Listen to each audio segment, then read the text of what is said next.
السلام علیکم دوستو، رمضان المبارک کے مہینے میں بیوی سے ہم بستری کرنے کے 3 بڑے فائدے۔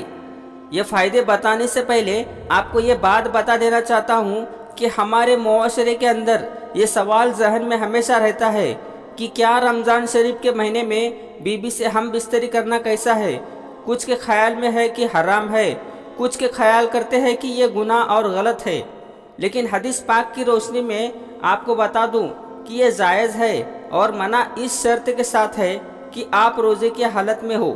نبی کریم صلی اللہ تعالی علیہ وسلم نے فرمایا کہ روزے کی حالت میں اپنی بیویوں سے جماع نہ کرو، اس سے روزہ ٹوٹ جائے گا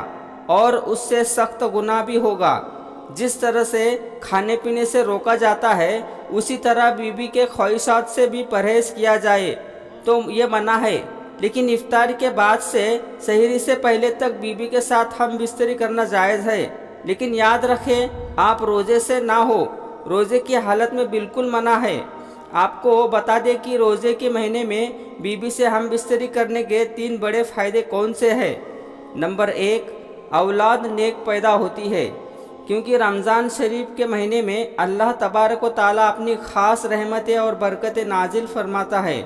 اور اس مہینے میں لوگ عبادت کرتے ہیں، نماز روزہ اور اللہ کی عبادت میں مشغول رہتے ہیں، جس کی وجہ سے قلب روشن ہوتا ہے، قلب میں ایک نئی تازگی، ایمان میں ایک نئی حرارت پیدا ہوتی ہے، جس کی وجہ سے مرد اور عورت کی منی، یعنی جس منی سے اللہ تبارک و تعالیٰ ایک انسان کا وجود ظاہر کرتا ہے، تو اس منی سے بھی نکھار پیدا کر دیتا ہے۔ دیکھیے، اللہ والے اور اللہ کے ولی جس کی اولاد بھی نیک ہوا کرتی ہے۔ نمبر 2، دوسرا بڑا فائدہ کہ رمضان شریف کے مہینے میں ہم بستری کرنے سے، یعنی کہ جماع کرنے سے، شیطان کے تاثر سے میاں بیوی محفوظ رہتے ہیں۔ اب اس کا خلاصہ یہ ہے کہ رمضان المبارک کے علاوہ اور دنوں میں شیطان بیوی کے کمرے میں داخل ہو جاتا ہے، جہاں میاں بیوی اپنے خواہش کو پورا کر رہے ہوتے ہیں، وہاں وہ داخل ہو جاتا ہے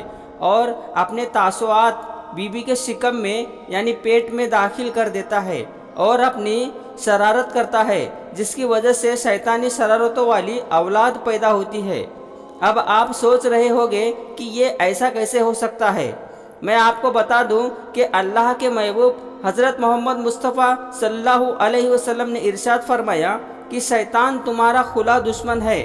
جب بچہ پیدا ہوتا ہے تب شیطان آ جاتا ہے بچے کو پریشان کرنے کے لیے، اور اس کے ساتھ شرارتیں کرتا ہے۔ بچہ کافی پریشان رہتا ہے، تو اسی لیے بچے کی پیدائش پر اذان پڑھنی چاہیے تاکہ بچے کو راحت ملے اور شیطان بھاگ جائے۔ نبی کریم صلی اللہ تعالیٰ علیہ وسلم نے ارشاد فرمایا کہ اذان پڑھنے سے شیطان کافی حد تک، کافی میل دور بھاگ جاتا ہے، اس لیے اذان پڑھنے میں دیری نہ کی جائے، بلکہ بچے کی جیسے ہی پیدائش ہو اسی وقت اذان پڑھ دیا کرے۔ اللہ کے نبی صلی اللہ تعالیٰ علیہ وسلم نے ارشاد فرمایا کہ جب موت کا وقت قریب جاتا ہے تبھی بھی شیطان اپنی شرارت سے باز نہیں آتا، وہ وہاں بھی آ جاتا ہے، تبھی بھی اس کو پریشان کرتا ہے تاکہ اس کی زبان سے کچھ نہ نکلے اور کلمہ طیبہ زبان سے نہ نکلے۔ اسی لیے وہاں پر جو لوگ موجود ہوتے ہیں تو وہ کلمہ شریف زور زور سے پڑھتے ہیں تاکہ مرنے والے کو کلمہ یاد آ جائے اور وہ سن کر کلمہ پڑھ لے، اور جب انتقال ہو جاتا ہے تبھی بھی پیچھا نہیں چھوڑتا، قبر میں بھی آ جاتا ہے، جس کو بہکانے کے لیے، پریشان کرنے کے لیے شرارتیں کرتا ہے تاکہ یہ سوالوں سے ٹھیک جواب نہ دے سکے۔ اللہ کے رسول صلی اللہ تعالیٰ علیہ وسلم نے ارشاد فرمایا کہ اذان سے شیطان کافی حد تک، کافی میل دور بھاگ جاتا ہے، جس کی وجہ سے قبر میں اذان پڑھی جاتی ہے اور مردے کو کافی راحت ملتی ہے۔ اسی طرح جب میاں بیوی ملاقات کرتے ہیں، یعنی خصوصی ملاقات، تو